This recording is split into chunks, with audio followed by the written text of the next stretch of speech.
जय हिंद, जय Bharat. Achiever academy के यूट्यूब चैनल पे मैं अभिषेक शर्मा आप लोगों का बहुत बहुत स्वागत करता हूँ। अभी बजा है दिन का 1 तारीख है 13 नवंबर। मेरे द्वारा पढ़ाया गया एक विद्यार्थी का पुणे एआरओ में एक पेपर था अग्निवीर का, अहमदनगर में। अभी अभी मेरे उससे बात हुई। आज मैं अग्निवीर के पेपर का फुल एनालिसिस आपके लिए लेके आया हूँ। एक एक करके आज मैं आपको पूरे 30 क्वेश्चनों के बारे में बताऊंगा जो जीके और साइंस के जो अग्निवीर के पेपर में पूछे गए हैं। इससे क्या होगा कि आपका जिनका भी एग्जाम 15 जनवरी को आगामी एग्जाम है उनके लिए एक माइंड सेट क्लियर होगा कि जीके में किस टाइप के क्वेश्चन आ रहे हैं, किस लेवल के क्वेश्चन आ रहे हैं, कहाँ तक हमें पढ़ना है, किस टॉपिक को ज्यादा कवर करना है। इन सब चीजों का माइंडसेट आज मैं पूरा आपको क्लियर कर दूंगा क्योंकि बिल्कुल ओरिजिनल क्वेश्चन है। मेरे विद्यार्थी ने जस्ट अभी पेपर दिया है, वो पेपर देकर निकला है। एक एक क्वेश्चन मैं आपको आज बताने वाला हूँ, पूरे 30 क्वेश्चन बताऊंगा। तो वीडियो में पूरे अंत तक बने रहिए ताकि आपको आगामी 15 जनवरी को जो एग्जाम है उसके लिए एक माइंडसेट क्लियर हो जाए। तो चलिए करते हैं शुरू। ये है मेरे हाथ में पेपर में है 30 क्वेश्चन। एक एक क्वेश्चन की जानकारी आंसर के सहित मैं आपको बताने वाला हूँ।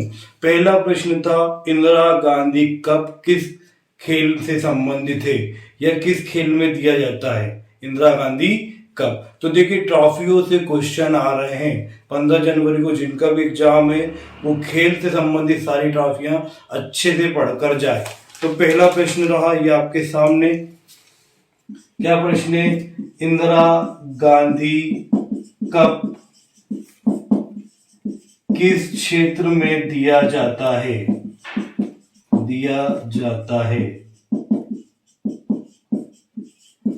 बिल्कुल ओरिजिनल क्वेश्चन है, बिल्कुल ओरिजिनल है, आपको याद करना है। और देखिए इसका आंसर क्या है? इसका आंसर है फुटबॉल। इंदिरा गांधी कप किस क्षेत्र में दिया जाता है? फुटबॉल के क्षेत्र में दिया जाता है। मतलब 15 जनवरी को जिनका एग्जाम है उनके लिए स्पोर्ट की सारी ट्रॉफियां वेरी इंपॉर्टेंट हो गई है। एक क्वेश्चन जरूर निकल के आएगा। दूसरा प्रश्न पूछा गया था कि भारत में परमाणु परीक्षण किस राज्य में किया जाता है? भारत में परमाणु परीक्षण किस राज्य में किया जाता है?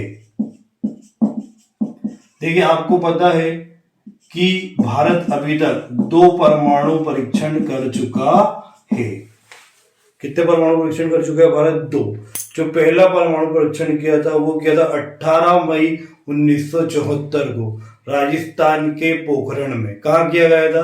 राजस्थान के पोखरण में किया गया। दूसरा परमाणु परीक्षण भी राजस्थान में ही हुआ था, जैसलमेर राजस्थान में हुआ था।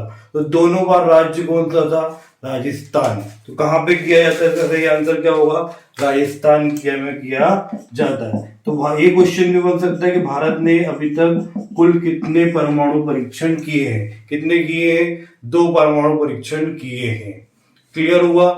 प्रश्न है कि यमुना नदी के किनारे कौन सा उद्योग है? देखिए आगरा जो है यमुना नदी के किनारे बसा हुआ है, दिल्ली भी यमुना नदी के किनारे बसा हुआ है। और आपको पता है कि आगरा जो है चमड़ा उद्योग के लिए प्रसिद्ध है। तो इस ऑप्शन में चमड़ा भी था, तो लॉजिकली आंसर इसका होना चाहिए चमड़ा। यमुना नदी के किनारे कौन सा प्रमुख उद्योग है? तो चमड़ा उद्योग। क्यों? क्योंकि आगरा जो है यमुना नदी के किनारे बसा है और आगरा चमड़ा उद्योग के लिए प्रसिद्ध है। तो इसका लॉजिकली आंसर चमड़ा उद्योग हो सकता है। आइए नेक्स्ट प्रश्न देखते हैं कि लंदन कौन से देश में है? अगला प्रश्न क्या पूछा गया था कि लंदन कौन से देश में है? तो आप सभी लोगों को पता है कि लंदन जो है विश्व का सबसे बड़ा नगर है जनसंख्या की दृष्टि से। और लंदन जो है इंग्लैंड की राजधानी है। किसकी राजधानी है? इंग्लैंड की राजधानी है। किस देश में स्थित है लंदन? इंग्लैंड में स्थित है। क्लियर हुआ? आइए देखते हैं नेक्स्ट क्वेश्चन। नेक्स्ट प्रश्न आया था कि सुंदरवन टाइगर रिजर्व कहां पर है? आप सभी को पता है कि जो भारत विश्व का सबसे बड़ा डेल्टा है वो है सुंदरवन डेल्टा। कहां पर है? पश्चिम बंगाल में। तो इन्हीं के नाम पे सुंदरवन टाइगर रिजर्व भी कहां पे होगा? पश्चिम बंगाल में ही होगा। क्या क्वेश्चन था? सुंदरवन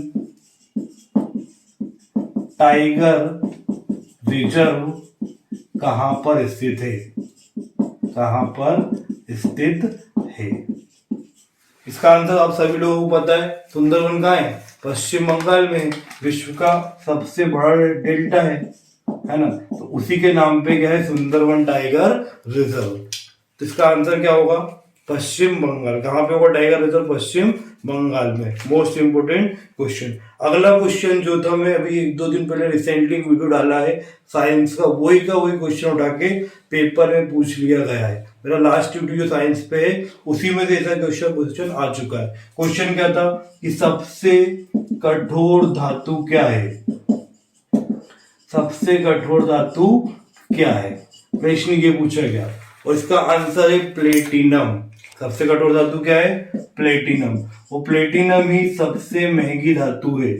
आप जाके मेरे पुराने वीडियो में देख सकते हैं, इससे जस्ट एक लास्ट वाला वीडियो है साइंस के टॉपिक का, उसमें इस प्रश्न को मैंने पढ़ाया। उसमें सारी धातुएं पढ़ाई, धातुएं संबंधित सारे प्रश्न मैंने आपको पढ़ाए थे और वही का वही क्वेश्चन ऐसा कैसा पेपर में आ गया कि सबसे कठोर धातु कौन सी है, प्लेटिनम है। अगला क्वेश्चन मोस्ट आईएमपी, ये भी मैं ऑफलाइन में पढ़ा चुका हूँ कि वायुमंडल में, आपको पता है वायुमंडल में सबसे अधिक मात्रा में कौन सी गैस पाई जाती है, नाइट्रोजन।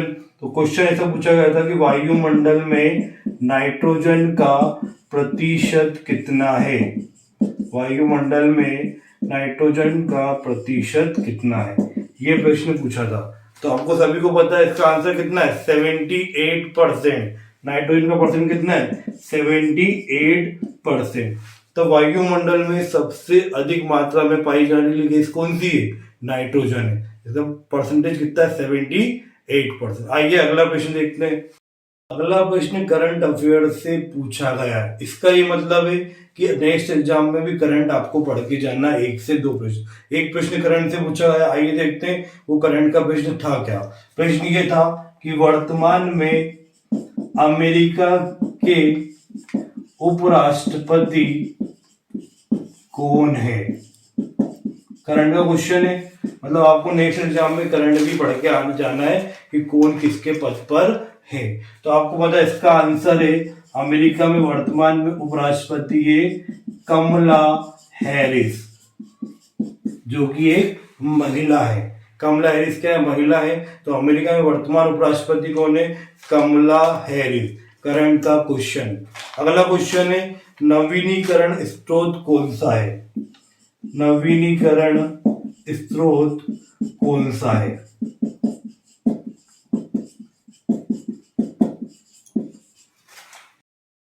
क्या प्रश्न है, नवीनीकरण स्रोत कौन सा है। मैं आपको बता दूं नवीनीकरण स्रोत क्या होता है, वे स्रोत जिनका उपयोग हम बार बार कर सकते हैं, जो हमें प्रकृति से आसानी से प्राप्त हो जाता है, जिसका उपयोग हम दोबारा कर सकते हैं। जैसे कि सौर ऊर्जा, सूर्य से जो हमें ऊर्जा मिल रही है, बार बार मिल रही है, हम उसका उपयोग बार बार कर सकते हैं। तो वे स्रोत जिन्हें हम प्रकृति से आसानी से प्राप्त कर सकते हैं, जैसे कि जल संसाधन, जैसे कि पवन ऊर्जा, ऊर्जा हमें प्रकृति ने दी है, पवन हवा जो चलती है उससे जो ऊर्जा होती है उत्पन्न, उसे बोलते हैं पवन ऊर्जा। तो नवीनीकरण स्रोत का क्या मतलब है कि ऐसे संसाधन जिसका उपयोग हम बार बार कर सकते हैं और जिसे हम प्रकृति से आसानी से प्राप्त कर सकते हैं, क्या कहलाता है, नवीनीकरण स्रोत कहलाता है। तो इसका सही आंसर क्या हो सकता है, और इसका ऑप्शन उस विद्यार्थी ने मुझे नहीं बताया, लेकिन ये सौर ऊर्जा हो सकता है, आपका पवन ऊर्जा हो सकता है इसका आंसर, ठीक है, जल ऊर्जा हो सकता है आंसर। तो ये सारे क्या है, नवीनीकरण स्रोत है। क्लियर होगा आपको नवीनीकरण स्रोत क्या होता है। आइए देखते हैं अगला प्रश्न क्या था। अगला प्रश्न मोस्ट आईएमपी है, जो बार बार एग्जाम में पूछा जाता है कि पनामा नहर, कौन सी नहर, पनामा नहर किन 2 महासागरों के बीच में स्थित है, किन 2 महासागरों के बीच स्थित है। तो पनामा नहर किन 2 सागरों के बीच स्थित है। इसका आंसर आपको सभी को पता ही है, प्रशांत महासागर और अटलांटिक महासागर के बीच स्थित है। क्या आंसर आएगा इसका, प्रशांत महासागर और अटलांटिक महासागर, अटलांटिक महासागर के बीच पनामा नहर स्थित है। मोस्ट इंपोर्टेंट क्वेश्चन है, बार बार पूछा जाता है, सुएज नहर का ही पूछा जाता है कि स्वेज नहर किसके बीच में है, लाल सागर और भूमध्य सागर। हो सकता है 15 जनवरी को जो एग्जाम है उसमें ये पूछ लिया जाए कि स्वेज नहर किसके बीच स्थित है, तो आपको नहर अच्छी से पढ़ के जाना है। तो प्रश्न क्या है कि भारत के सिंचाई का प्रमुख स्रोत क्या है। तो आपको सभी को पता है कि भारत में जो सिंचाई होती है वो कुएं और नलकूप द्वारा होती है। मतलब कुएं से जो पानी आता है उससे खेतों में सिंचाई की जाती है। नलकूप मतलब ट्यूबवेल, मोटर, बोर, ये सब चीजें नलकूप के अंतर्गत आती है। तो प्रश्न यही पूछा गया था कि भारत में सिंचाई का प्रमुख स्रोत क्या है। तो इसका सही आंसर क्या होगा, कुएं और नलकूप।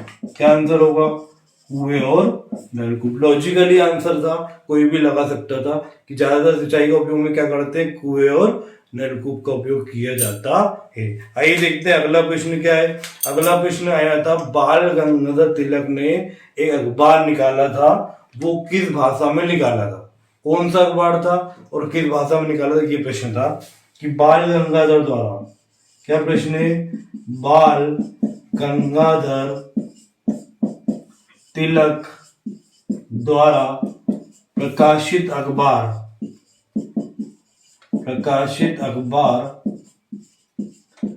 किस भाषा में था, किस भाषा में था। तो पहले तो मैं आपको अखबार का नाम बता देता हूं। उस अखबार का नाम था मराठा। क्या नाम था उस अखबार का, मराठा नाम था। और ये अंग्रेजी भाषा में निकाला गया था। किस भाषा में निकाला गया था, अंग्रेजी। तो बाल गंगाधर द्वारा प्रकाशित अखबार क्या है, मराठा, जो कि अंग्रेजी भाषा में निकाला गया था। आइए अगला प्रश्न देखते हैं। अगला प्रश्न विविध से पूछा गया था। कैसा प्रश्न था, ऐसा प्रश्न था कि इनमें से कौन सा एक तेलों का संगठन है। तेल संगठन कौन सा है, तेल संगठन कौन सा है।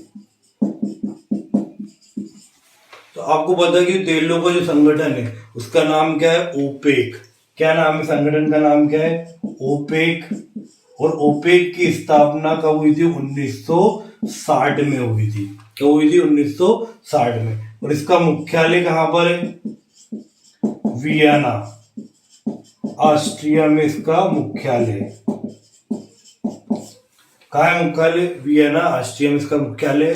तेलों का संगठन है, ये उन देशों का संगठन है जो तेलों का निर्यात करते हैं विश्व में।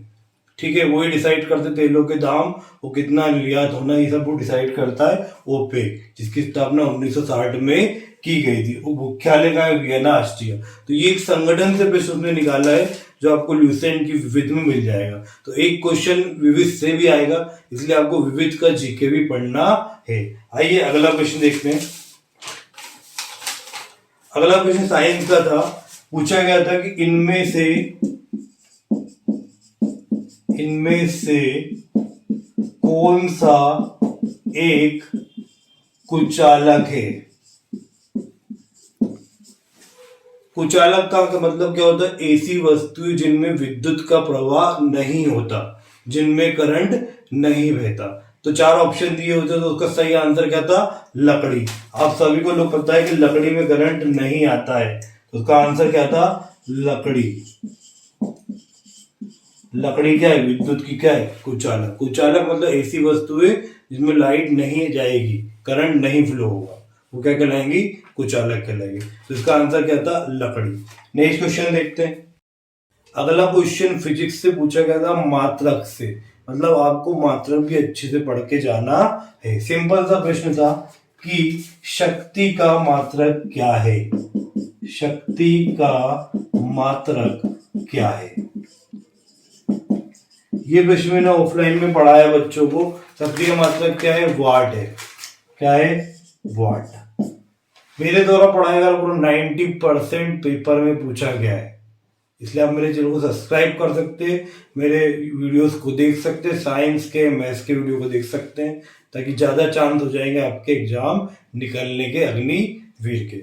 आइए देखते हैं अगला प्रश्न क्या था। अगला प्रश्न ये था कि ये भी फिजिक्स से पूछा गया था कि अनुपातिक, इनमें से अनुपातिक बल कौन सा है।